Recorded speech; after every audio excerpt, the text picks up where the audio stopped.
अस्सलाम वालेकुम। Niccolo Machiavelli 1469 में इटली के शहर फ्लोरेंस में पैदा हुआ और 1527 में इसका इंतकाल हो गया।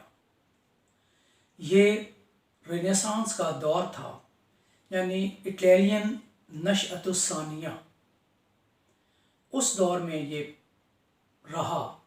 इसने बहुत से सफ़र किए, दरबारों के साथ वाबस्ता रहा और स्टेट क्राफ्ट में इसने बहुत अबूर हासिल किया।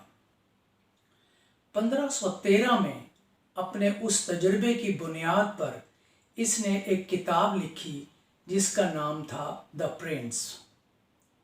ये एक बहुत ही मशहूर आमा किताब है। इसमें हुकूमत करने के असूल और जो हुक्मरान हैं उनमें क्या क्या खूबियाँ होनी चाहिए और कि वो उन खूबियों की बुनियाद पर इंतहाई कामयाबी के साथ हुकूमत कर सकें। कुछ असूल इसने मुरत्तब किए जो बहुत ज़्यादा मकबूल हुए। हुक्मरानों ने उसको बहुत ज़्यादा पसंद किया। हालांकि ये असूल डिसीवनेस, धोखे पर मबनी थे कि हुक्मरान कैसा होना चाहिए, उसको क्या क्या तरीके इख्तियार करने चाहिए कि वो अपनी हुकूमत में कामयाब हो, आवाम की बेहतरी हो या ना हो, लेकिन वो बहरहाल कामयाब हो सकता है बशर्ते कि इन असूलों पर अमल करे। इसकी किताब से मैंने चंद एक असूल लिए हैं और वो मैं आपके सामने पेश कर रहा हूँ। इसने किताब में बताया कि रियासत कैसे बनाई जाती है, ताकत कैसे हासिल की जा सकती है और कौन कौन से ऐसे तरीके हैं जिससे रियासत और ताकत दोनों कायम रखी जा सकती हैं।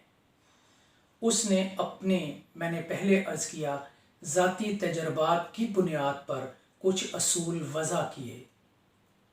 और अगर ईमानदारी से देखा जाए, प्रैक्टिकली देखा जाए, तो ये असूल हुक्मरान आज भी अपनाते हैं। दुनिया का कोई हुक्मरान हो, किसी भी मुल्क में हो, कुछ ना कुछ ऐसे असूल हैं जो वो ज़रूर अपनाते हैं और उन पर अमल पैरा होते हैं। चंद एक असूल मैं कुछ अर्ज़ करूँगा जो ये हैं। वो कहता है कि हुक्मरानों को हर वक्त अपनी फ़ौज और जंगी मंसूबाबंदी तैयार रखनी चाहिए। इसमें किसी किस्म का नक्स नहीं होना चाहिए, ताकि वो जब चाहें दूसरी रियासत पर हमला कर सकें और उस पर कब्ज़ा कर सकें और अपनी रियासत को भी कायम रख सकें। दूसरी रियासत के लोगों पर इस रियासत के हुक्मरानों का खौफ हो, उनको पता हो कि ये किस वक्त क्या कर सकते हैं।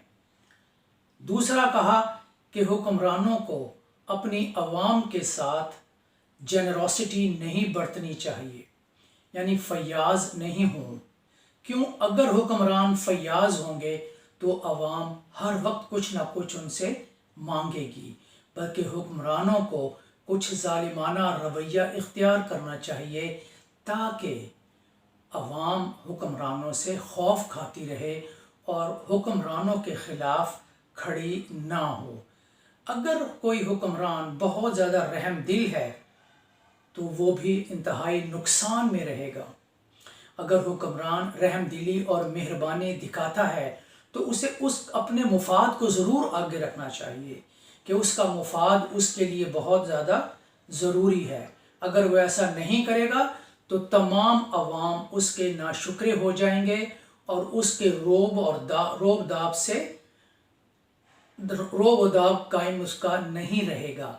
फिर उसने कहा, सियासत या जंग के लिए हुक्मरानों को कुछ बुरे लोगों के साथ भी ताल्लुक़ रखना चाहिए ताकि वो जंग और सियासत की सूरत में अपने मंसूबों में कामयाब हो सकें।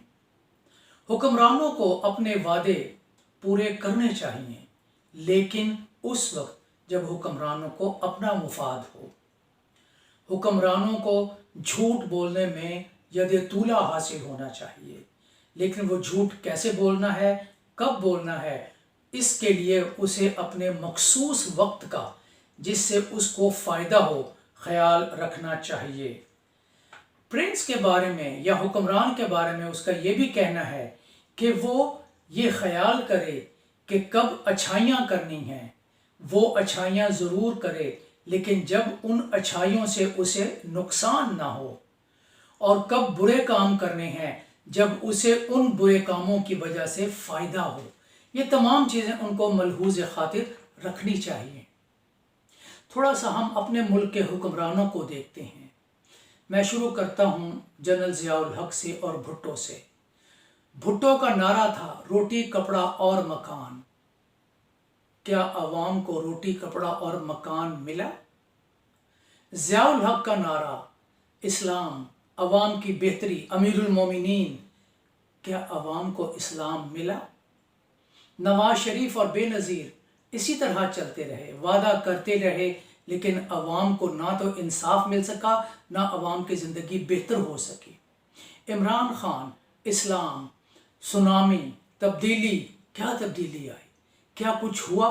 اگر دیکھا جائے تو میں یہ سمجھتا ہوں کہ یہ تمام لوگ مکیویلسٹس ہیں، مکیویلزم پر عمل کرتے رہے، اور انہوں نے نہ تو اپنے وعدے پورے کیے اور اس حکمران کی طرح اپنے مفادات کو سامنے رکھا۔ شکریہ خواتین و حضرات۔